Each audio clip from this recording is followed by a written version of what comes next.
एणिकी मात्र गोटे मिनिट्रे यूपीआई रे करि पारिबे लोन। तेबे जानंतु पूरा प्रोसेस। किंतु ता पूर्वरु जदि आपण माने एजाय आम चैनल को सब्सक्राइब करनांती ताहले एबे ही सब्सक्राइब करी पाखर थिया बेल आइकन दबाई ऑल उपरे क्लिक कर दियंतु।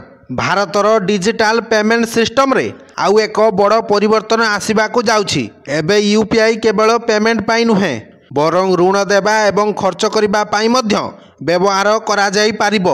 तेबे एनपीसीआई अर्थात national payment corporation of India एक नूतन निर्देशावली जारी करिछि, जहां अनुसार बैंक एवं एनबीएफसी एबे सेमानकर ग्राहक मानंकु फोन पे, पेटीएम एवं गूगल पे भली यूपीआई ऐप माध्यम रे ऋण देबार सुविधा प्रदान करुछंती। तेणु एनपीसीआई एही सुविधा 31 अगस्त 2025 सुधा आरंभ करने निर्देश देइछि। तेबे एपर्यंत यूपीआई केवल रुपे क्रेडिट कार्ड ऋण पाई व्यवहार करा जाउथिला, किंतु एबे एक बड़ अपडेट आसीछि जोंथिरे आपण यूपीआई रे अनेक प्रकार ऋण करि पारिबे।